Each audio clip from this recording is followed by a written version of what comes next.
Hello dear students, एक बार फिर से आप सबका अपने यूट्यूब चैनल पर स्वागत है।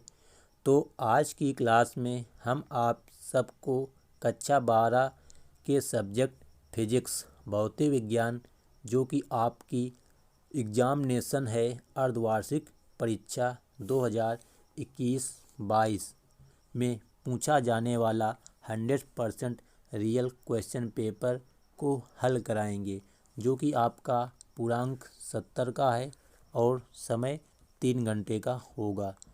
नोट में लिखा है सभी प्रश्न हल करना अनिवार्य है, मतलब आपको जितने प्रश्न इस प्रश्न पत्र में दिए गए हैं सभी को हल करना अनिवार्य है। तो सबसे पहला खंड आपका है खंड आ, जो कि बहुकल्पीय टाइप का पूछा जाएगा। तो यहाँ पे लिखा है 8 कूलाम ऋण आवेश में उपस्थित इलेक्ट्रॉनों की संख्या है। तो ये आपका सूत्र होता है Q बराबर N/E।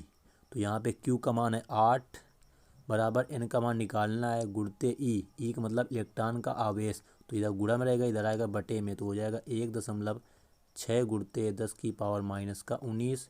ये दशमलव तुम्हारा हटेगा तो ऊपर बढ़ जाएगा 0।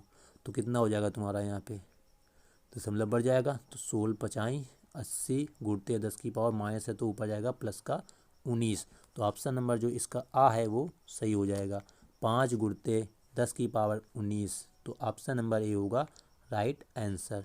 अगला है विद्युत क्षेत्र की तीव्रता का मात्रक। तो तुम्हारा विद्युत क्षेत्र की तीव्रता का सूत्र होता है E बराबर F/Q।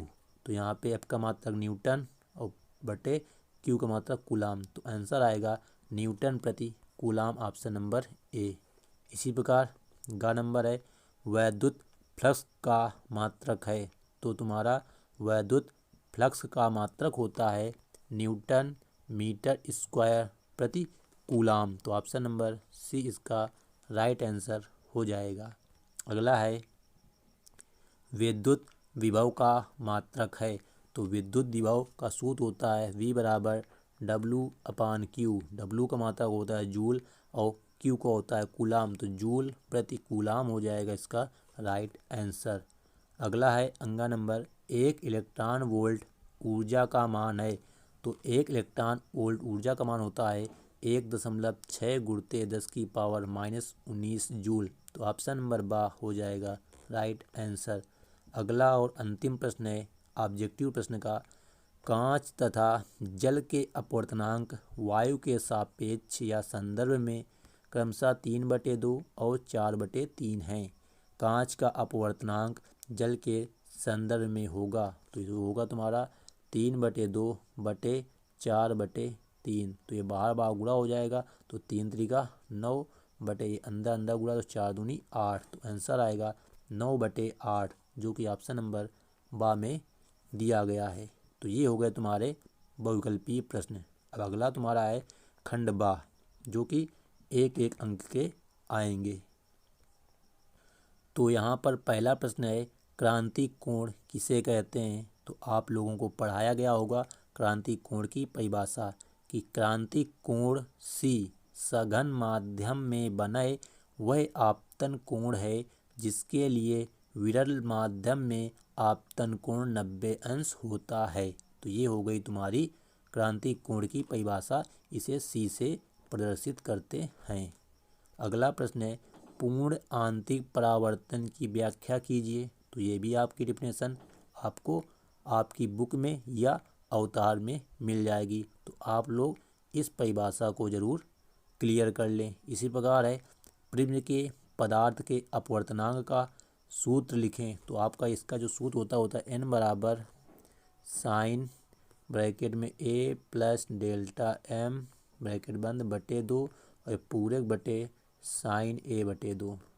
यहाँ पर A है तुम्हारा प्रिज्म कोण, N है अपवर्तनांक और डेल्टा M तुम्हारा है अल्पतम विचलन कोण। क्योंकि क्वेश्चन में कहा गया है प्रयुक्त प्रतीकों का अर्थ बताइए, तो आपको ये सब नीचे लिखना है। अगला प्रश्न है वैद्युत फ्लक्स का मात्रक और विमीय सूत्र निगमित कीजिए। तो अभी आपको बहुकल्पीय प्रश्न मिला था वैद्युत फ्लक्स का मात्रक, तो आपको उस मात्रक को लिख देना है और इसकी विमा निकाल के दिखा देनी है।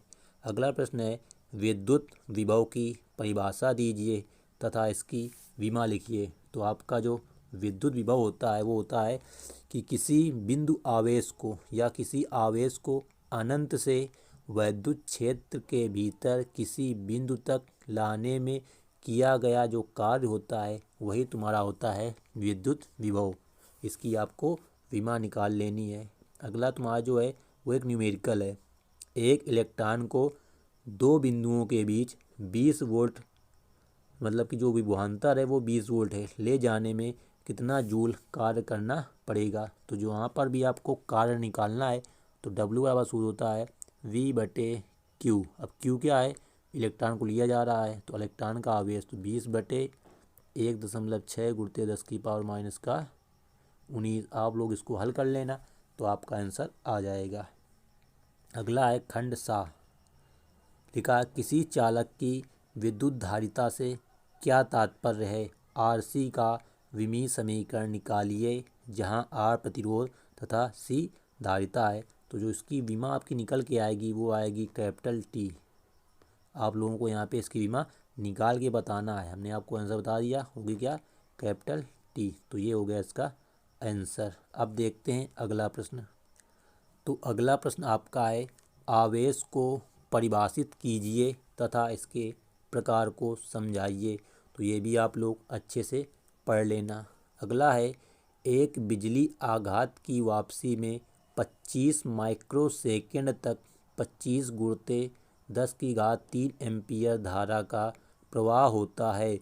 इस घटना में कितने आवेश को स्थानांतरण हुआ। तो यहाँ पे आपसे पूछा क्या गया, आवेश। तो सूत्र होता है Q बराबर IT। I का मान है कितना है 25 गुणित 10⁻³ और T का मान है 25 गुणित 10⁻⁻6 क्योंकि माइक्रो सेकंड दिया है। तो 25 गुणित 25 तुम्हारा हो जाएगा 625 और 10 की घात यहाँ -6 आएगा, यहाँ प्लस का 3 तो माइनस का 3 और बच जाएगा। तो ये हो गया इसका आंसर। अगला है तुम्हारा फिर एक क्वेश्चन है कि 5 गुणित 10⁻⁻8 कूलाम बिंदु आवेश से कितनी दूरी पर विद्युत क्षेत्र की तीव्रता 450 वोल्ट प्रति मीटर होगी।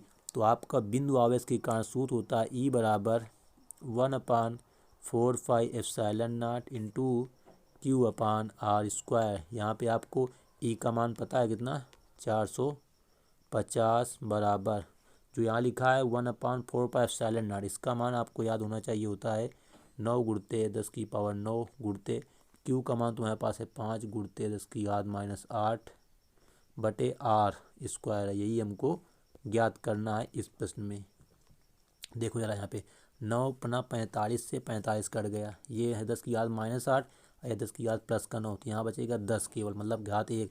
तो घात 1 से वो भी तुम्हारा कट गया ये। तो यहाँ से आएगा R² बराबर 1। तो R बराबर आ जाएगा 1 मीटर। मतलब 1 मीटर की दूरी पर जो तुम्हारा विद्युत क्षेत्र की तीव्रता होगी वो होगी 450 वोल्ट प्रति मीटर। तो इस प्रश्न को आपको इस सूत्र के माध्यम से हल करना है।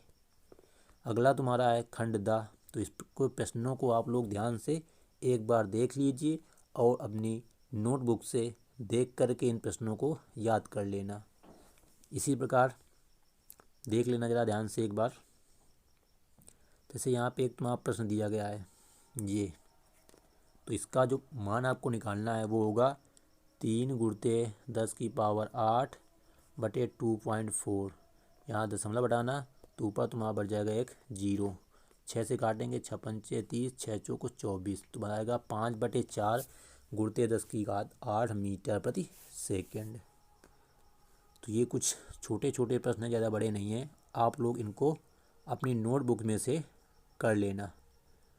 इसी प्रकार जैसे आगे देखो दिया है एक, यहाँ पे एक न्यूमेरिकल है। न्यूमेरिकल क्या, देखो ज़रा। न्यूमेरिकल ये है विद्युत द्विध्रुव 10⁵ न्यूटन प्रति कूलाम के विद्युत क्षेत्र में 30 अंश का कोण पर रखा गया है।